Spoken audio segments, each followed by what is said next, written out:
Morning, সবাই কেমন আছো? আশা করি সবাই ভালো আছো। আজ আমি একটা নতুন রেসিপি নিয়ে তোমাদের পাশে চলে এসেছি। এটাকে তোমরা কি চিনো? এটা হলো কচুর ডাঁটা। এই কচুর ডাঁটাটাকে আমি কড়াই গরম করে শুধু এটাকে সেদ্ধ হতে দেব। এটাকে দেখো, আমি এর মধ্যে শুধু নুন দেবো অল্প। এইটা নুন দিয়ে অল্প সেদ্ধ করবো এটা ঢেকে নিয়ে। দেখো, রসুন পেঁয়াজ আমি ছাড়িয়ে নেবো। এর মধ্যে কিন্তু রসুনের ভাগটা বেশি যাবে, পেঁয়াজটা একটু কম থাকবে। তারপরে তোমাদেরকে কেটে নিয়ে দেখাচ্ছি। আগে আমি দেখো, আমার কচু সেদ্ধ হয়ে গেছে প্রায়। এটাকে ছেঁকে তুলে নিয়েছি আমি এর মধ্যে। তারপরে কালো জিরে এটা ফোড়ন দেবো, পেঁয়াজ রসুন আর লঙ্কা কাটা হয়ে গেছে। তারপরে কড়াইয়ে আমি তেলও দিয়ে দিয়েছি।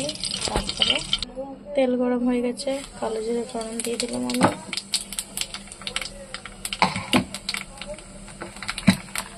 রসুনটা দিয়ে দেবো, পেঁয়াজ দিয়ে দেবো।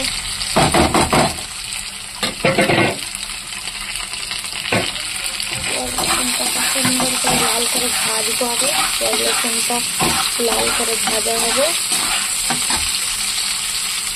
আমি নুন দিল, নুন দেখে আমি আগেও নুন দিয়েছি, সেই জন্য হলুদ দেবো।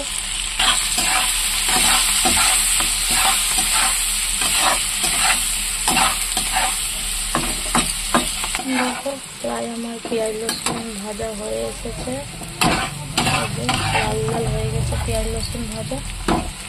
তারপরে এই কচুর ডাঁটাটা আমি দিয়ে দেবো। কচুর ডাঁটা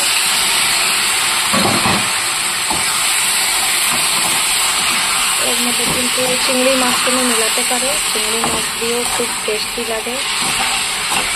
চিংড়ি মাছ, ইলিশ মাছ খুবই ভালো লাগে।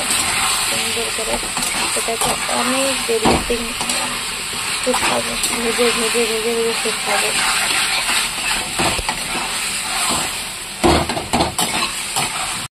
প্রায় আমার এটা ভাজা হয়ে গেছে। এরপর লাস্টে আমি একটু চিনি দেবো এর মধ্যে, হালকা চিনি দেবো।